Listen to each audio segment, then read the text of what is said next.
Hello students, इस video में हम सीखेंगे क्लास 10 का पॉलिनोमियल चैप्टर। ठीक है, वीडियो शुरू करने से पहले आप अपना पेन पेपर लेके बैठिए ताकि जो भी मैं यहाँ पे नोट्स वगैरह जो भी दूँ आप उसको लिख सके। ठीक है ना, जो भी एक्सप्लेन करो आप उसको नोट कर लीजिए। अगर नोट नहीं करेंगे तो वो बेकार जाएगा। ठीक है, अब निकल लीजिए नोटबुक, कॉपी, जहाँ पे भी आप नोट्स करते हैं वो निकाल लीजिए, पेन लीजिए, पेंसिल लीजिए, हो सके तो प्रॉपर नोट्स बनाइए। ठीक है, ऐसे नहीं कि मैंने बस एक्सप्लेन कर दिया और आपने बस वीडियो ही देख लिया। वीडियो देखने से कुछ नहीं होता है ना, वो इंटरटेनमेंट हो जाता है। तो कुछ भी मैं एक्सप्लेन करूँ उसको लिखना है। लिखने से क्या होता है कि अगर जब वीडियो ख़त्म हो जाएगा तो उसको रिवाइज कर पाओगे, है ना।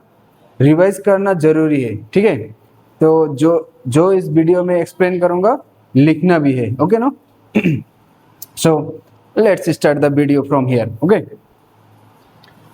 पॉलिनोमियल चैप्टर ये बहुत ही इंटरेस्टिंग चैप्टर है। हाँ, थोड़ा ध्यान से सुनना, है ना। पॉलिनोमियल, देखो पॉलिनोमियल चैप्टर डायरेक्ट हम पॉलिनोमियल ना समझ के थोड़ा बेसिक से स्टार्ट करेंगे, फ्रॉम द बिगिनिंग। ओके, एकदम बेसिक से, ताकि आपको आपने जो भी क्लास 7, 8 है ना, 7, 8 या फिर क्लास 5, 6 में जो भी पढ़ा था वो थोड़ा रिवाइज हो जाए। ठीक है, देखो तो पहले हम सीखेंगे टर्म। ओके, हम सीखेंगे टर्म, ये बहुत जरूरी है। पॉलिनोमियल चैप्टर में टर्म क्या होता है ये बहुत जरूरी है। ठीक है, देखो टर्म क्या होता है वो हमें समझना है। पहले टर्म में आएगा कि वेरिएबल्स। ठीक है, एक होता है वेरिएबल्स। ठीक है, अभी वेरिएबल्स क्या है ना, वेरिएबल्स क्या है। वेरिएबल्स मतलब मैथमेटिक्स में आपने देखा होगा ABCD आता है कि नहीं। मैथमेटिक्स में ABCD मतलब अल्फाबेट्स आता है। जो अल्फाबेट्स आता है उनको हम वेरिएबल्स कहेंगे। ओके, जैसे कि हो गया A हो गया, B हो गया, C हो गया, X Y Z या फिर P Q R, ये सब। ठीक है, ये सब हम इन सब को हम क्या कहेंगे, this alphabets are known as variables. ठीक है ना, this are known as variables. Variables के बाद हम सीखेंगे कांस्टेंट है ना, कांस्टेंट। अभी कांस्टेंट क्या होता है, कांस्टेंट मतलब नंबर्स होता है। ठीक है, मैथमेटिक्स में कांस्टेंट मतलब नंबर्स, है ना। अभी numbers like 1 2 3 all the positive numbers, -1 -2 -3 the negative numbers, 0 भी हो सकता है, अंडर रूट भी हो सकता है, √2 √3, है ना, कुछ भी हो सकता है, 2/3 5/9। ठीक है, तो कांस्टेंट मतलब जिसका एग्जैक्ट वैल्यू होता है ना, उसको हम कहेंगे कांस्टेंट, जो चेंज नहीं होता है ना। उसके बाद आएगा टर्म में और क्या चीज आएगा कि वेरिएबल्स प्लस कांस्टेंट आएगा, है ना। वेरिएबल्स प्लस कांस्टेंट, जैसे कि वेरिएबल प्लस कांस्टेंट तो नहीं होगा, वेरिएबल्स इनटू कांस्टेंट होगा। ठीक है, अभी यहाँ से कोई एक वेरिएबल चूज कर लीजिए, सपोज A, हम यहाँ पे A लिख देते हैं। यहाँ से कोई भी कांस्टेंट चूज कर लीजिए, मान लीजिए कि 3। अभी A इंटू 3 क्या हो जाएगा, ट्राई से, है ना। A इंटू 3 क्या हो जाएगा, ट्राई से। तो यहाँ से A क्या है, A वेरिएबल है, 3 क्या है, 3 कांस्टेंट है ना, 3 कांस्टेंट है। अगर इन दोनों को हम मल्टीप्लाई कर देंगे तो क्या आ जाएगा, ट्राई से, है ना। इसको ये भी एक टर्म होता है ना। अभी ध्यान से समझ लेना। ठीक है, वेरिएबल्स क्या होता है और कांस्टेंट क्या होता है। देखो तुम्हारा दोस्त ऐसा भी है ना, इन योर सर्कल कुछ दोस्त ऐसा भी होता है जो कभी रंग नहीं बदलता है ना, जो कभी रंग नहीं बदलता है, तो उनको हम क्या कहेंगे, कांस्टेंट, जो चेंज नहीं होता है। ऐसा दोस्त होता है ना जो कभी भी चेंज नहीं होता है ना, आपका बेस्ट फ्रेंड जो कभी चेंज नहीं होता है वो कांस्टेंट होता है। मगर, है ना, मगर कुछ दोस्त ऐसा भी होता है, हाँ आपने सही सोचा कि कुछ दोस्त ऐसा भी होता है जो रंग बदलता रहता है ना, उसको हम कहेंगे वेरिएबल्स। समझ में आ गया? समझ में आ गया? कांस्टेंट मतलब जो नहीं बदलता है ना, कांस्टेंट। मैथमेटिक्स के लैंग्वेज में उनको कांस्टेंट कहा जाता है, जो फिक्स्ड है, जो फिक्स्ड है, कभी बदलता नहीं है। और वेरिएबल्स जिसका, जैसे कि ABCD हो गया, XYZ हो गया, इनका वैल्यू क्या होता है, बदलता रहता है। ठीक है। और वेरिएबल इंटू कांस्टेंट तो वो है ही, दोनों को मल्टीप्लाई करने पे जो होगा, है ना। समझ में आ गया? तो टर्म क्या क्या होगा, वेरिएबल्स भी होगा, कांस्टेंट भी होगा, है ना, और दोनों मिला के होगा। अभी देखिए, अभी अभी हाँ, अगर मैंने यहाँ से कुछ ले लिया, मान लीजिए यहाँ से कुछ भी चूज कीजिए, जैसे कि x हो गया, है ना, आप x ले लीजिए, यहाँ से x लीजिए, x हो गया, आप प्लस या फिर माइनस दे दिए, मान लीजिए कि प्लस, तो प्लस यहाँ से कुछ भी चूज कीजिए, मान लीजिए कि √2, है ना, √2 ले लिया। अब यहाँ से भी एक लीजिए, इसको -3a दीजिए। ठीक है, आप ज्यादा भी चूज कर सकते हैं यहाँ पे, जैसे कि ले लीजिए कि q हो गया, q मल्टीप्लाइड बाई √3 दीजिए, तो ये क्या हो जाएगा, √3q, है ना। अगर z ले लिया, z मल्टीप्लाइड बाई -3, है ना, ये क्या हो जाएगा, -3z। Okay, now we have different choices from here. Okay, अगर यहाँ से थ्राइस से ले लिया, तो ये क्या हो जाएगा, इसको हम कहेंगे एक्सप्रेशन। ठीक है, मैथमेटिक्स के भाषा में इसको कहेंगे एक्सप्रेशन, याद रहेगा, इसको हम कहेंगे एक्सप्रेशन, है ना, ये एक्सप्रेशन हो जाएगा, एक्सप्रेशन, एक्सप्रेशन कहते हैं। ठीक है, और यहाँ पे x क्या है, एक टर्म है, जैसे कि मैंने बोला x इज ए वेरिएबल, वो तो सही है, वेरिएबल भी टर्म है। ठीक है, ये एक टर्म है, ये भी एक टर्म है, -3a ये भी क्या है, एक टर्म है ना। तो क्या आप बता सकते हैं कि इसमें कितना टर्म हुआ, इस एक्सप्रेशन में कितना हुआ, इसमें 1 2 3, तो total number of terms in the given expression is 3, है ना। तो यहाँ पे जो एक्सप्रेशन है, यहाँ पे कितना टर्म है, 3 है ना। समझ में आ गया? समझ में आ गया?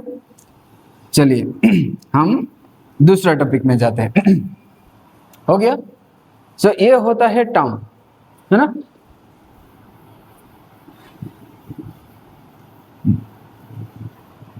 ओके, अभी आइए, टर्म तो समझ लिया, अभी आएंगे पॉलिनोमियल्स में, है ना, पॉलिनोमियल्स। ठीक है, अभी देखिए पॉलिनोमियल्स क्या होगा,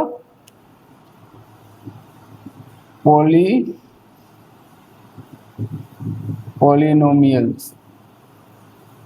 ओके, पॉलिनोमियल्स। अभी पॉलिनोमियल्स क्या है, ये होता है मेन टॉपिक इस चैप्टर का, है ना, कि पॉलिनोमियल्स क्या है। पॉलिनोमियल्स क्या होगा, धीरे धीरे समझेंगे। ठीक है, आपको टर्म समझ में आ गया ना, अभी पॉलिनोमियल्स भी समझ में आ जाएगा। ठीक है, पॉलिनोमियल्स पहले आएगा मोनोमियल्स। आप पहले ये समझिए कि मोनोमियल्स, है ना, मोनोमियल्स, उसके बाद आएगा बाइनोमियल्स, बाइनोमियल्स। ठीक है, बाइनोमियल्स आएगा, मोनोमियल्स, बाइनोमियल्स, ट्राइनोमियल्स। ठीक है, ट्राइनोमियल्स, ट्राइनोमियल्स। ठीक है, और उसके बाद आता है क्वाड्रिनोमियल्स। ओके, क्वाड्रिनोमियल्स। ठीक है, और उसके बाद और ज्यादा होगा तो हम उसको पॉलिनोमियल ही कहेंगे। ठीक है, कुछ ज्यादा ही हो गया तो मोनोमियल्स में क्या होगा, मोनोमियल्स में क्या होगा, जिस एक्सप्रेशन में, है ना, जिस एक्सप्रेशन में सिर्फ एक ही टर्म हो उसको हम कहेंगे मोनोमियल्स। मान लीजिए कि ट्वाइस एक्स, तो ट्वाइस एक्स में कितना एक्सप्रेशन है, ट्वाइस एक्स में कितना टर्म है, एक ही टर्म है, ये दोनों मिला के एक ही टर्म होता है। ठीक है, आपको बाइनोमियल में ये समझ में आ जाएगा। मान लीजिए कि सिर्फ जेड है तो भी क्या हो जाएगा, मोनोमियल्स। मान लीजिए कि -3 है तो भी क्या हो जाएगा, मोनोमियल्स होगा, क्योंकि यहाँ पे एक ही टर्म है, ये वेरिएबल टर्म है, ये कांस्टेंट टर्म है, ये वेरिएबल एंड कांस्टेंट टर्म है ना। -2/3 होगा तो भी क्या हो जाएगा, मोनोमियल्स हो जाएगा। अभी देखिए बाइनोमियल्स, बाइनोमियल्स क्या होगा, जिस एक्सप्रेशन में एक से अधिक यानी कि दो, है ना, more than one that is two. अगर दो टर्म होगा तो हम उसे क्या कहेंगे, बाइनोमियल कहेंगे। ध्यान से देखना, जैसे कि ये रहा ट्वाइस एक्स, तो आप क्या कीजिए कि ट्वाइस एक्स के साथ कोई एक और लगा दीजिए, जैसे कि ट्वाइस एक्स प्लस वाई। अभी काउंट कीजिए यहाँ पे कितना टर्म हुआ, एक तो हो गया ट्वाइस एक्स, एक हो गया वाई, है ना, ये भी वेरिएबल है, यहाँ पे वेरिएबल एंड कांस्टेंट मिक्स है। तो हाउ मेनी आर देयर, 1 2, है ना, दो है, तो ये क्या हो जाएगा, बाइनोमियल्स हो जाएगा। ठीक है, ये बाइनोमियल्स हो जाएगा। उसके बाद ये बाइनोमियल्स हो गया। अभी आप दूसरा एग्जांपल लीजिए कि थ्राइस जेड -4, ठीक है, थ्राइस जेड -4, तो ये भी क्या हो जाएगा, एक बाइनोमियल हो जाएगा, क्योंकि यहाँ पे टर्म का नंबर्स ऑफ टर्म्स कितना है, 1 2, है ना, 2 टर्म्स है, तो ये भी क्या हो जाएगा, बाइनोमियल्स हो जाएगा। ठीक है, मान लीजिए कि ऐसा है कि √2x प्लस 5/7 है, तो ये भी क्या हो जाएगा, बाइनोमियल हो जाएगा। ठीक है ना, समझ में आ गया। उसके बाद ट्राइनोमियल देख लीजिए। ट्राइनोमियल मतलब, हाँ सही सोचा कि मोनोमियल में अगर एक हुआ, बाइनोमियल में नंबर ऑफ टर्म्स 2 हुआ, और ट्राइनोमियल में तो क्या हो जाएगा, 3 होगा, है ना। जहाँ पे 3 टर्म्स होगा वही ट्राइनोमियल होगा। फॉर एग्जाम्पल इसी को एक्सपांड करते हैं, twice X plus Y minus Z, तो ये क्या हो जाएगा, ट्राइनोमियल हो जाएगा। क्योंकि यहाँ पे कितना कितना है, 1 2 3 टर्म्स आर देयर, है ना, 3 टर्म्स है। अगर 3 टर्म्स है तो इसको कहेंगे ट्राई, ट्राई मतलब 3, है ना, तो ट्राइनोमियल हो गया। ठीक है, उसके बाद देखिए और एक एग्जांपल ले लेते हैं, इसी को एक्सपांड कीजिए, थ्राइस जेड -4 प्लस एक क्यू लगा दीजिए इसमें, हो गया, ये भी हुआ। इसको भी एक्सपांड कर सकते हैं, बस इसके सामने भी कुछ लगा सकते हैं, जैसे कि मान लीजिए z प्लस √2x प्लस 5/7, है ना, 5/7, ये भी क्या हो जाएगा, ट्राइनोमियल हो जाएगा। क्वाड्रिनोमियल क्या होगा, क्वाड्रिनोमियल में यस, यहाँ पे एक था, यहाँ पे 2 हो गया, यहाँ पे 3 हो गया, तो यहाँ पे क्या होगा, 4 होगा, है ना, 4 होगा, तो ये ही हो जाएगा क्वाड्रिनोमियल। ओके, क्वाड्रिनोमियल। इसी को एक्सपांड करते हैं फिर से, x plus Y plus minus Z plus 5/7 हो गया, कुछ भी हो सकता है, ये फ्रैक्शन में आ गया, है ना। अभी अगर काउंट करोगे तो कितना मिलेगा, 1 2 3 4, है ना, 4 हो गया, तो ये क्या हो जाएगा, क्वाड्रिनोमियल। ठीक है, ओके, ये हो गया क्वाड्रिनोमियल, समझ में आ गया। अगर ये क्वाड्रिनोमियल हो गया, अभी देखिए क्वाड्रिनोमियल, ट्राइनोमियल, बाइनोमियल, मोनोमियल, ये सारा का सारा मिला के होता है पॉलिनोमियल। ठीक है, ऐसा नहीं कि बहुत सारा टर्म्स होगा तभी उसको हम क्या कहेंगे, पॉलिनोमियल कहेंगे, ऐसा नहीं होता है। मोनोमियल भी पॉलिनोमियल होता है, बाइनोमियल भी पॉलिनोमियल होता है, ट्राइनोमियल भी पॉलिनोमियल होता है, और क्वाड्रिनोमियल भी पॉलिनोमियल ही होता है। ठीक है, समझ में आ गया। उसके बाद ये समझ में आ गया कि क्या होता है मोनोमियल, बाइनोमियल, ट्राइनोमियल, क्वाड्रिनोमियल, समझ में आ गया। चलिए अब हम सीखेंगे दूसरा टॉपिक, है ना। एक काम कीजिए, अगर ये जो मैंने सिखाया है अभी, उसको वीडियो को पॉज कीजिए और लिख लीजिए कि क्या मोनोमियल क्या होता है, बाइनोमियल, ट्राइनोमियल, है ना। ये वीडियो को थोड़ा बैक कीजिए, पॉज कीजिए, लिख लीजिए। अगर नहीं लिख रही हो तो लिखो, लिखना पड़ेगा, है ना, नहीं लिखने से नहीं होगा, क्योंकि आपके पास अगर नोट्स ही नहीं होगा तो आप क्या पढ़ोगे। वीडियो देखने के बाद क्या हो जाएगा, ये इंटरटेनमेंट हो जाएगा, दिमाग को ऐसा लगेगा कि हाँ मैं पढ़ाई कर रहा हूँ, पर एक्चुअली में वो होता नहीं है। ठीक है ना, तो लिख लो, नोट्स बनाओ, जितना अच्छा नोट्स बनाओगे पढ़ने में उतना मजा आएगा। ठीक है, अब हम सीखेंगे डिग्री एंड कोफिशिएंट। क्या सीखेंगे, डिग्री डिग्री एंड कोफिशिएंट, ठीक है, डिग्री एंड कोफिशिएंट। अभी आपको थोड़ा क्लास 7-8 में जाना होगा, ठीक है। क्लास 7-8 में आपको ये मिला था कि X square, X cube, X to the power 5, ये सब मिला था, है कि नहीं। अभी X square, X cube, X to the power 5 है ना, ये जो नंबर है एक्स के ऊपर, इसको हम क्या कहते हैं, एक्सपोनेंट, ठीक है, इसको हम कहते हैं एक्सपोनेंट या फिर power, power of x, power of x. यहाँ पे क्या है 2, यहाँ पे क्या है 3 है, ठीक है, और यहाँ पे क्या है 5 है ना। तो इसी का नॉलेज हमें यहाँ पे यूज करना होगा, डिग्री, ठीक है। तो हम पहले सीखेंगे कि डिग्री, उसके बाद हम कोफिशिएंट सीखेंगे, ठीक है। तो डिग्री क्या होता है, मान लीजिए कि पहला एक्सप्रेशन ले लीजिए, यहाँ पे क्या है 4x² 3x + 7 है ना, ये एक एक्सप्रेशन दिया हुआ है पॉलिनोमियल। अभी यहाँ पे अगर मैं पूछूं कि यहाँ पे कितना टर्म है, तो 1 2 3 है ना, 3 टर्म्स आर देयर। अगर 3 टर्म्स हुआ तो इसका नाम क्या होगा, ट्राइनोमियल, ठीक है, इसका नाम हुआ ट्राइनोमियल। अभी इसका डिग्री क्या होगा वो कैसे पता करेंगे, पहले आप एक एक टर्म को लीजिए, ठीक है। ये जो टर्म है ना, पहला टर्म का डिग्री क्या है, मतलब हाईएस्ट पावर, ठीक है। डिग्री का मतलब क्या होता है, the highest power of an expression is the degree, ठीक है, याद रहेगा। तो पहला जो टर्म है इसका हाईएस्ट पावर क्या है, x का हाईएस्ट पावर है 2 है ना, और इसका there is nothing, nothing means 1, ठीक है, 1 होगा, तो इसका पावर होगा 1 7 को तो हम ऐसे भी लिख सकते हैं x टू द पावर 0, और x टू द पावर 0 का मतलब क्या होता है 1 होता है कि नहीं। इसको सॉल्व करो कि 7 × 1 क्या मिलेगा, 7 मिलेगा, वही तो है ना, वही तो है, ठीक है, समझ में आ गया। अभी देखो हाँ, तो यहाँ पे क्या हुआ 0 हुआ है ना, तो इस एक्सप्रेशन का डिग्री क्या होगा, द हाईएस्ट पावर। यहाँ पे हाईएस्ट कौन सा है, मतलब which one is the greatest, 2। सो इस एक्सप्रेशन का डिग्री क्या हो जाएगा, 2 हो जाएगा। समझ में आ गया। चलिए हम दूसरा एग्जाम्पल लेते हैं, ठीक है।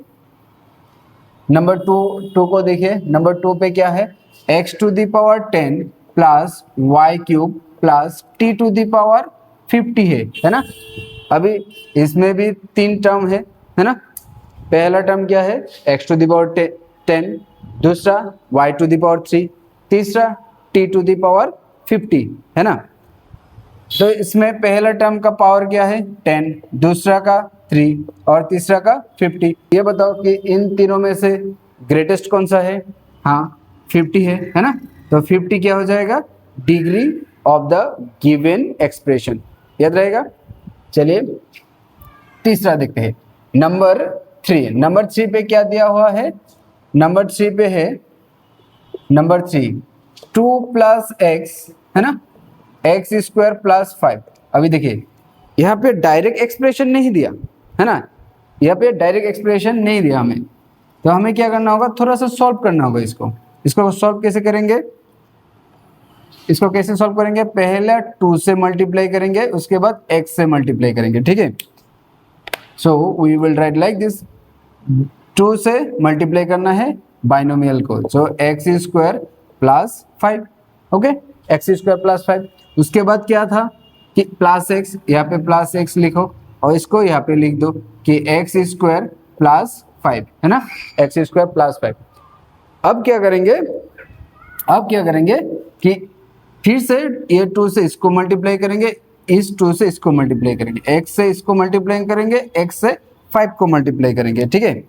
तो क्या आंसर क्या हो जाएगा कि 2x² है ना, 2x², 2 5 ज़ा 10, बीच में क्या है प्लस है, तो 2 5 ज़ा 10, x × x² क्या हो जाएगा, x³ प्लस हो जाएगा, x × 5 क्या हो जाएगा, 5x हो जाएगा, है ना। अभी देखो इसमें लाइक टर्म्स है क्या, इसमें लाइक टर्म्स है क्या, ये 2x² है, ये कांस्टेंट टर्म है, ये x³ है और ये 5x है। यहाँ पर कोई भी लाइक टर्म्स नहीं है, ऑल आर डिफरेंट, ठीक है। अगर लाइक टर्म्स नहीं है तो इसको हम डायरेक्ट कैलकुलेट कर देंगे, ठीक है। अभी how many terms are there here, 1 2 3 4 है ना, 4 टर्म्स आर देयर। ओके, तो इसका जो है पावर, हाईएस्ट पावर कितना है 2, इसका हाईएस्ट पावर कितना है 0, 10 we can write 10 into x to the power 0, तो x का पावर कितना हुआ 0 हुआ। उसके बाद इसका कितना होगा 3 होगा, इसका कितना होगा 1। नाउ लेट मी नो, अभी ये बताओ कि इन चारों में से which one is the greatest कौन सा है, सबसे बड़ा कौन सा है 3 है ना। So the degree of the given expression will be 3। समझ में आ गया, याद रखना है the highest power only is known as degree, okay, of an expression। समझ में आ गया डिग्री। चलिए अभी और एक एग्जांपल दिया हुआ है यहाँ पे कि 4 नंबर क्या है, ओनली 2 दिया है, ओनली 2 है ना। 2 क्या होता है, 2 कांस्टेंट होता है, पहले भी बोला था 2 is a constant term. Now if there is a constant, अभी कांस्टेंट को अभी तो पहले दिखाया था अभी, है ना। 2 को हम कैसे लिख सकते हैं कि 2 into x to the power 0 है ना, तो इसका हाईएस्ट पावर कितना होता है 0, ठीक है। तो the degree of this given expression that is the constant term will be what 0, है ना, डिग्री हो जाएगा 0। समझ में आ गया। नेक्स्ट वन 0, ये भी कांस्टेंट है 0 को हम कैसे लिख सकते हैं 0 into x to the power 0, है ना। देयर इज ए प्रॉब्लम, इसको हम ऐसे लिख तो सकते हैं पर इसका क्या होगा, डिग्री 0 नहीं होगा, ठीक है, ये अनडिफाइंड होगा, अनडिफाइंड, याद रहेगा, ये क्या होगा अनडिफाइंड। और इसका एक नेम भी है, इसको कहते हैं जीरो पॉलिनोमियल, ठीक है, जीरो पॉलिनोमियल, ठीक है ना, जीरो पॉलिनोमियल। और जीरो पॉलिनोमियल का डिग्री कितना होता है, जीरो पॉलिनोमियल का डिग्री अनडिफाइंड होता है, उसको हम डिफाइन नहीं कर सकते हैं, ठीक है। उसके बाद क्या आएगा, डिग्री के बाद कोफिशिएंट आएगा, ठीक है। अभी हम कोफिशिएंट समझेंगे कि कोफिशिएंट क्या होता है। पहले एक एक टर्म लेके समझते हैं, ठीक है। मान लो कि 5xy और 5x² और माइनस 5x² ले लो, 2/3y ले लो, ठीक है। अभी एक एक समझेंगे। देखो 2/3y है, अगर पूछे कि what is the coefficient of y, है ना, y का कोफिशिएंट कितना है, तो y का कोफिशिएंट कितना हो जाएगा, मतलब y के सामने क्या है, ठीक है, द हेल्पिंग वेरिएबल और कांस्टेंट, ठीक है। y के साथ क्या है 2/3 है, तो इसका आंसर क्या आ जाएगा 2/3 आ जाएगा, ठीक है। The coefficient of y here is 2/3। उसके बाद यहाँ पे देखो -5x² है ना, -5x²। अगर क्वेश्चन में पूछे कि what is the coefficient of x², तो आंसर आएगा -5, है ना, -5। क्यों, क्योंकि x² के सामने हेल्पिंग कांस्टेंट कौन सा है -5 है। उसके बाद आएगा 5xy, ठीक है, 5xy। अभी इसमें देखो ये थोड़ा अलग है ना, ये थोड़ा अलग है। अगर क्वेश्चन ये पूछ दिया कि what is the coefficient of the term, what is the coefficient of the term, then it will be 5, okay. इसको हम कांस्टेंट कोफिशिएंट भी कहते हैं, ठीक है, कांस्टेंट कोफिशिएंट। उसके बाद अगर ये पूछ दिया कि what is the coefficient of x, पहले क्या पूछा था कि what is the coefficient of the term, एक हो गया ऑफ द टर्म। अभी पूछ रहा है कि मान लो कि क्वेश्चन ऐसे पूछा कि what is the coefficient of x, है ना, what is the coefficient of x, सिर्फ x का पूछ रहा है, तो क्या हो जाएगा आंसर, अब 5 नहीं होगा, अब क्या होगा, x के अलावा क्या क्या है 5 and y, so 5y will be the coefficient of x, ठीक है। अब x का छोड़ो, अगर पूछ लिया कि y का कोफिशिएंट क्या है, तो क्या हो जाएगा, y को छोड़ के क्या है 5x है, तो 5x क्या हो जाएगा कोफिशिएंट हो जाएगा, ठीक है। समझ में आ गया। अब हम सीखेंगे वैल्यू ऑफ ए पॉलिनोमियल, कि एक पॉलिनोमियल का वैल्यू कैसे निकलते हैं। मान लीजिए पहला वाला लिख लीजिए कि हमें P x equal 4x² 3x + 7 दिया हुआ है। आप पूछेंगे सर इसमें पी एक्स कहाँ से आ गया? पी मतलब पॉलिनोमियल इन वेरिएबल एक्स, बस इतना ही है, ठीक है, कोई एक्स्ट्रा नहीं है इसमें, पॉलिनोमियल इन वेरिएबल एक्स, ठीक है। अभी हमें इस पॉलिनोमियल का वैल्यू निकालना है, ठीक है। मान लो कि एट x इक्वल टू हमें 1 निकालना है, ठीक है। पहले इजी समझो, ठीक है, उसके बाद देखेंगे। So at x equal to 1, what will be the value of this polynomial? At x equal to 1 मतलब p of 1 निकलना है हमें, ठीक है। मतलब इस पॉलिनोमियल का वैल्यू क्या होगा अगर x का वैल्यू 1 हुआ तो 4 इंटू एक्स स्क्वायर है ना, 4 इंटू एक्स स्क्वायर, एक्स का मतलब 1 है, ठीक है। जस्ट हम क्या करेंगे, x के जगह पे 1 बिठाएंगे, समझ में आ गया, प्लस 3 इंटू 1, इसमें ये पॉजिटिव है तो ब्रैकेट दो या ना दो कोई मायने नहीं रखता, ठीक है। उसके बाद 1 स्क्वायर इज 1, 3 1 जा 3 हो जाएगा, है ना, 4 1 जा 4, plus 3 plus 7, 7 plus 3 10, 10 plus 4 is 14। So the value of the given expression, okay, the value of the given expression at x equal to 1 will be 14। समझ में आ गया, will be 14, समझ में आ गया कि वैल्यू कैसे निकलते हैं। मान लो कि यहाँ पे x इक्वल 1 नहीं कुछ और दिया हुआ है, चलो दूसरा करते हैं, ये लिख लेना, ठीक है, वीडियो को पॉज करो, पॉज करके ये लिखो, प्रैक्टिस करो, प्रैक्टिस करना पड़ेगा, ठीक है। मान लो कि यहाँ पे -2 है, तब क्या होगा, x at x equal to -2, ठीक है। तो p ऑफ -2 निकालेंगे हम, ठीक है, p ऑफ -2, 4 इंटू क्या हो जाएगा, in the place of x we will write -2, है ना, -2 whole square, 3 into x, x के जगह पे क्या लिखेंगे, -2 प्लस 7, है ना। सो 4 इंटू, अभी देखो -2 होल स्क्वायर मतलब -2 इंटू -2, इतना तो आता ही होगा, तो -2 इंटू -2 कितना होता है, 4, है ना, 4 प्लस 3 2 जा -6, है ना, प्लस 7, 4 4 जा 16, प्लस माइनस -6 प्लस 7, समझ में आ गया। अभी देखिए 16 - 6 10, 10 प्लस 7 इज 17, तो समझ में आ गया, समझ में आ गया कैसे कैसे सॉल्व किया हमने, कि the value of the given expression at x equal to 2 is 17, है ना। This is how we can find out the value of any given expression, okay. And अगर अभी भी डाउट्स है तो टेंशन मत लेना, होल एक्सरसाइज सॉल्व होगा तो जितना डाउट्स है वहाँ पे भी क्लियर हो जाएगा, ठीक है।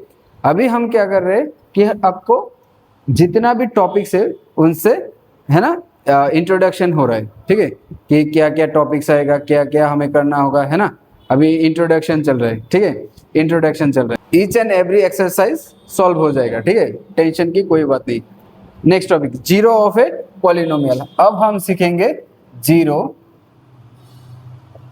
जीरो ऑफ ए पॉलिनोमियल, ठीक है, polynomial, zero of a polynomial, zero of a polynomial मतलब पॉलिनोमियल का जीरो फाइंड करना है। जीरो फाइंड करना है मतलब ये वाला जीरो नहीं, ठीक है, ये वाला जीरो नहीं, मतलब रूट्स फाइंड करना है, ठीक है। जीरो ऑफ ए पॉलिनोमियल मतलब हमें रूट्स फाइंड करना है, एक ऐसा वैल्यू फाइंड करना है ताकि उस, मान लीजिए देखो मान लो कि x² -4 इक्वल टू 0 है, ठीक है, ये एक इक्वेशन है, हाँ। और मान लो कि x² -4 ये एक हो गया, एक एक्सप्रेशन हो गया। अभी हमें x का एक ऐसा वैल्यू निकालना है ताकि इस एक्सप्रेशन का क्या हो जाए, वैल्यू 0 हो जाए, उसको हम कहेंगे जीरो ऑफ ए पॉलिनोमियल। ठीक है, अभी देखो कैसे करेंगे कि एक्स स्क्वायर माइनस फोर है ना, एक्स स्क्वायर माइनस फोर। तो देखो इसको हम कैसे सॉल्व करते हैं, यहाँ पे 2 बिठा दिया तो क्या हो जाएगा, 2 square minus four, 2 square is 4, 4 minus 4 is 0, हुआ कि नहीं हुआ ना। हाँ, तो तुम ट्रायल मेथड, इसको ट्रायल मेथड, अगर तुम 1 ले लिया तो 1 स्क्वायर इज 1, माइनस 4 माइनस 3 आएगा, मतलब x का वैल्यू 1 नहीं हो सकता। ठीक है, x का वैल्यू क्या होगा, 2 होगा, क्योंकि 2 बिठाने से इसका वैल्यू कितना आता है, 0 आता है। px, इसको px मान लीजिए 5x cube minus 2x square plus 3x minus 2, है ना, ये गिवन एक्सप्रेशन है। ठीक है, इस गिवन एक्सप्रेशन को हम x equal at x equal 1, okay, at x equal to 1 0 निकालेंगे। ठीक है, इस ध्यान से देखिएगा कि हाँ कि होता कैसे, कि p ऑफ 1 अभी तो क्या है ना, अभी जैसे किया वैसे ही सॉल्व करेंगे।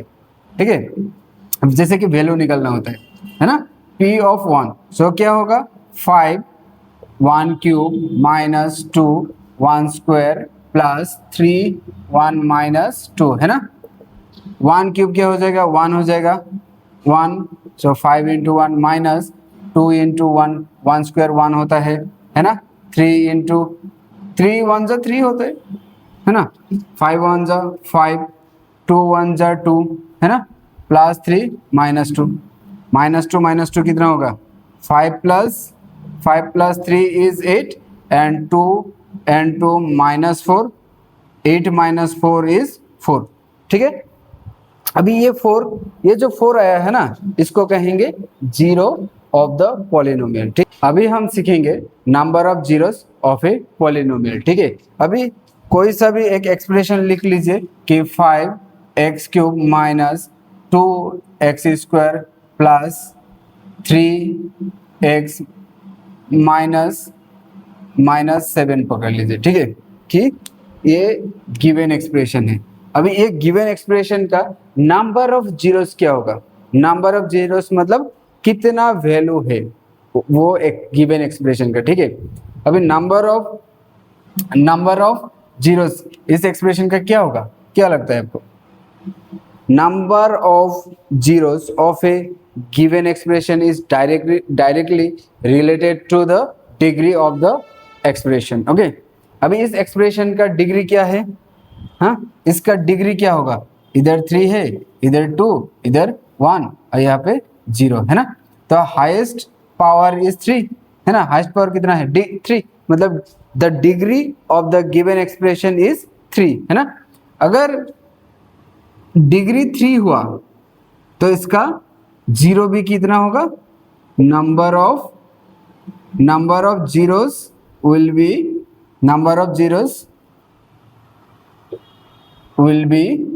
3, है ना, numbers of zeros will be 3।